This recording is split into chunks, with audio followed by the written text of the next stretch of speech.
நம்ம இன்றைக்கி நம்ம சேனலில் அருமையான ஒரு கல்யாண வீட்டு எண்ணெய் கத்திரிக்காய் தான் செய்ய போகிறோம். செய்யறது ரொம்ப ரொம்ப ஈஸிங்க.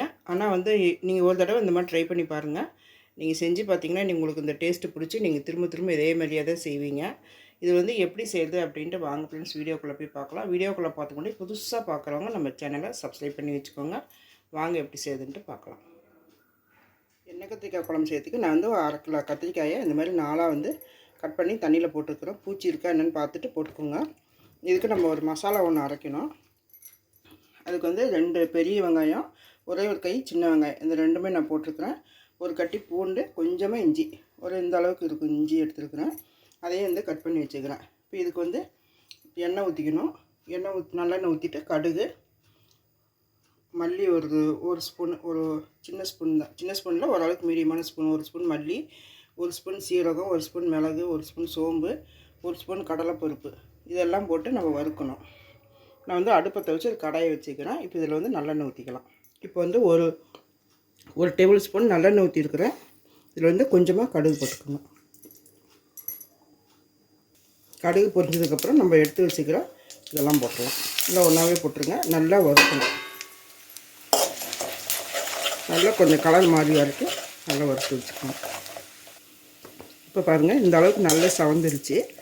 இப்போ இதில் வந்து நம்ம வெங்காயம், சின்ன வெங்காயம் இதெல்லாம் போட்டுக்கலாம்.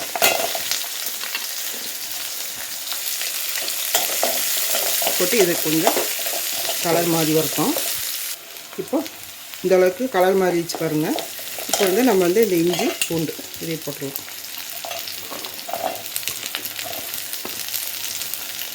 இது கூடவே ஒரு 75 சைஸு புளி எடுத்து வச்சுக்கிறேன். இந்த புளியும் வந்து நம்ம வந்து கரைச்சியும் ஊற்றலாம். நம்ம வந்து இதோடையே நம்ம வந்து வதக்கவும் செய்யலாம். நான் வந்து இதோடய போட்டு வதக்கி அரைக்க தான் போடுறேன். ஏன்னா கத்திரிக்காய் வந்து நான் வந்து எண்ணெயில் பொரிச்சு தான் போடுறேன். இந்த புளியை வந்து நம்ம இதில் வந்து அப்படியே பிச்சு போட்டுக்கோங்க. எல்லா புளியும் பிச்சு போட்டுக்கோங்க. நாறு ஓடலாம் இல்லாமல் பார்த்து போட்டுக்கோங்க. இது கூடவே தக்காளி, ஒரு 4 தக்காளி கட் பண்ணி வச்சுக்கிறேன். தக்காளியும் போட்டுக்கலாம். இப்போ தக்காளி வதங்கிறதுக்கு மட்டும் கொஞ்சமாக உப்பு.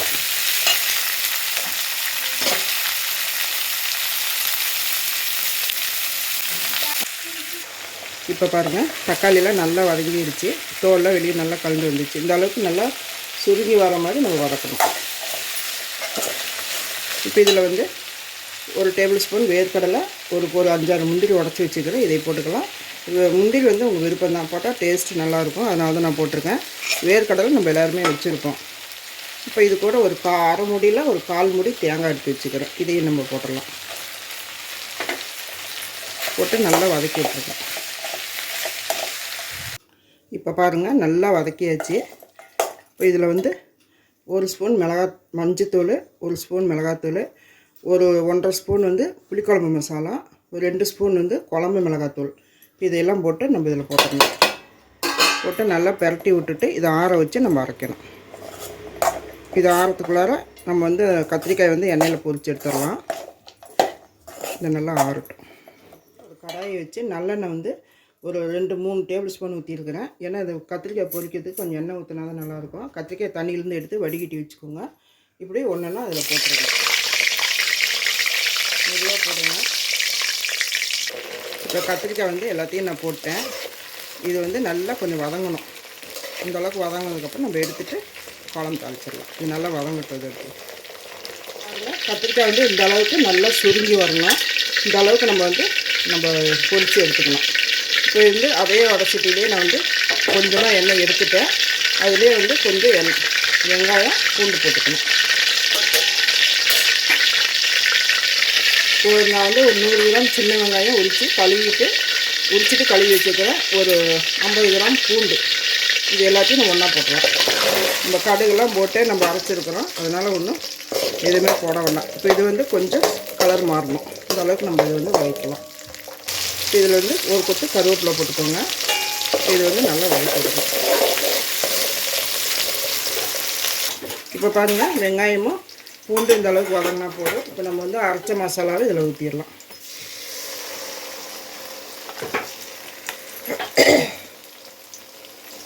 மிக்ஸி கழுவி கொஞ்சம் தண்ணி ஊற்றிக்கோங்க.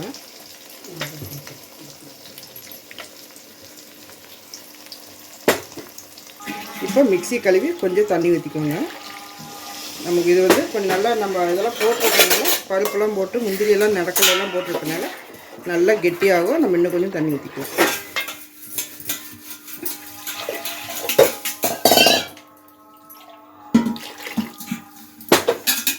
இப்போ இந்த குழம்புக்கு தேவையான அளவு உப்பு போட்டுக்கலாம்.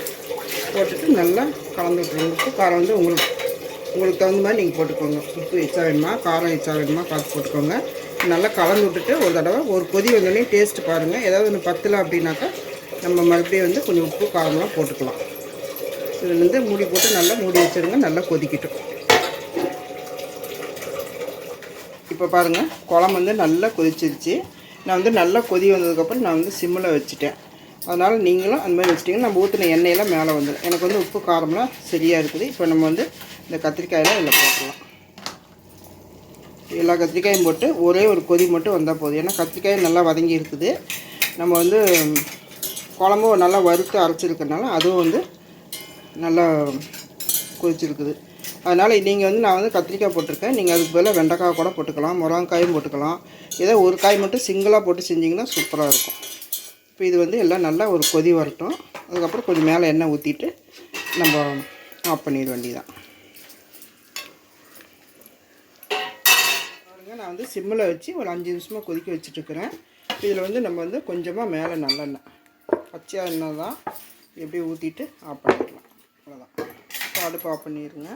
பாருங்கள் சிம்மில் தான் வச்சுருக்கிறேன். இப்போ அடுப்பு ஆஃப் பண்ணிவிட்டு இதை மூடி வச்சுருங்க. அவ்வளோதான் ஃப்ரெண்ட்ஸ். அருமையான ஒரு எண்ணெய் கத்திரிக்காய் கல்யாண வீட்டில் சாப்பிட்ற மாதிரி சூப்பராக நம்ம ரெடி பண்ணிட்டோம். நீங்களும் இதேமாரி ஒரு தடவை ட்ரை பண்ணி பாருங்கள். திரும்ப திரும்ப நீங்கள் இதே மெத்தடில் தான் செய்வீங்க. இந்த நான் போட்டிருக்கிற கத்திரிக்காய் போட்டிருக்கேன். நீங்கள் அதுக்கு பதிலாக வெண்டைக்காய் கூட போட்டுக்கலாம். நமக்கு புளிக்குழம்புக்கு என்னென்ன காய் போடுவோமோ அந்த மாதிரி காயெல்லாம் நீங்கள் போட்டுக்கலாம். இந்த வீடியோ பிடிச்சிருந்தால் லைக் பண்ணுங்கள், ஷேர் பண்ணுங்கள், கமெண்ட் பண்ணுங்கள், சப்ஸ்கிரைப் பண்ணிவிட்டு பெல் பட்டனையும் கிளிக் பண்ண மறந்துடாதீங்க. மீண்டும் அடுத்த ஒரு நல்ல வீடியோவில் சந்திப்போம். நன்றி, வணக்கம்.